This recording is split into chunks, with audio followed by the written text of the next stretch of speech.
paraît important dans cette formation, c'est d'aller au-delà de l'apport théorique que procure en fait le module. C'est-à-dire de pouvoir donner des exemples concrets, précis, et de faire part de son expérience, en parlant des commissions qu'on a vécues, et d'essayer par rapport aux 6 points clés de cette formation, de pouvoir illustrer à chaque fois par des exemples. Dans le sens où on amène les personnes à découvrir que la méthodologie, c'est quelque chose qu'ils appliquent tous les jours.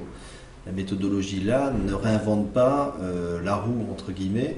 Ce qui nous permet de la valoriser, c'est évidemment notre expérience et des exemples concrets qu'on peut apporter pour chacune des phases, mais la maîtrise du sujet en soi n'est pas très compliquée, il y a 6 phases à intégrer.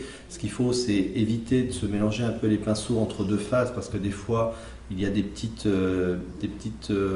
problématiques d'identification des phases.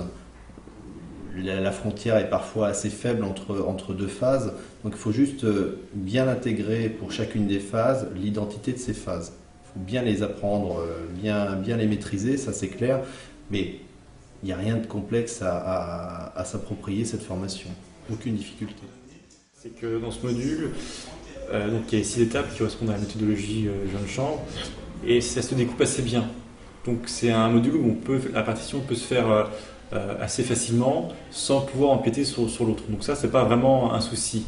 Après, c'est en termes d'approche, comment en tant que formateur on approche le sujet. Ça peut être, il y en a qui peut avoir une approche plus théorique et l'autre peut avoir une approche plus pratique, et c'est essayer aussi de pouvoir alterner entre le côté théorique et le côté pratique, et puis aussi se permettre, dans la bonne humeur et de façon conviviale, en impliquant aussi le public, de pouvoir apporter des exemples concrets et précis pour étayer ce que l'autre dit.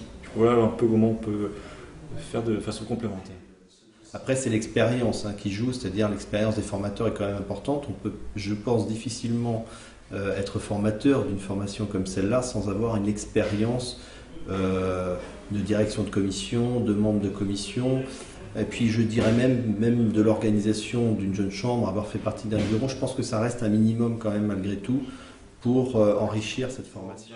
On est toujours dans cette logique, dans cette formation, de se dire tout ce qu'on vous explique est très simple à faire, mais si vous ne le faites pas, vous vous mettez vous-même en difficulté, alors que ça ne coûte rien de le faire.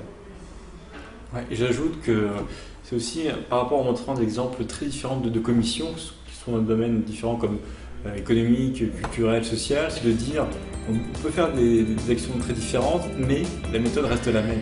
Ça, c'est...